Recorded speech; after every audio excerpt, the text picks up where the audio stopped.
বাড়ির গয়না চুরি করার অপরাধে তোমার জামাইকে পুলিশে ধরে নিয়ে গিয়েছে। ও চুরি করতে পারে না। প্রিয় বন্ধুরা, কষ্ট নাটকটির নেক্সট পার্ট কবে আসতে চলেছে এবং সবার আগে আপনি কিভাবে দেখতে পারবেন, ভিডিওটি না টেনে শেষ পর্যন্ত দেখার অনুরোধ রইল। বন্ধুরা, আমরা খুব শীঘ্রই এই নাটকটি আপলোড করব আমাদের চ্যানেলে। ততক্ষণ আমাদের চ্যানেলটি সাবস্ক্রাইব করে পাশে থাকা বেল আইকনটি প্রেস করে রাখুন, তাহলে সবার আগে আমাদের ভিডিও পেয়ে যাবেন।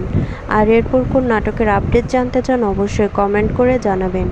এই নাটকটির পরবর্তী এপিসোডটি খুব ধামাকা এবং ইন্টারেস্টিং হতে চলেছে। তো যারা যারা এই নাটকটির নেক্সট পার্ট দেখার জন্য অধীর আগ্রহে বসে আছেন তারা অবশ্যই কমেন্ট করে জানিয়ে দিন, এবং এই নাটকটি আপনার কাছে কেমন লেগেছে তা অবশ্যই শেয়ার করবেন। আর যারা এখনও এই নাটকটি দেখেননি তারা অবশ্যই আমাদের চ্যানেলটি সাবস্ক্রাইব করুন। খুব তাড়াতাড়ি আপনাদের প্রিয় নাটকটি আমরা আপলোড করব।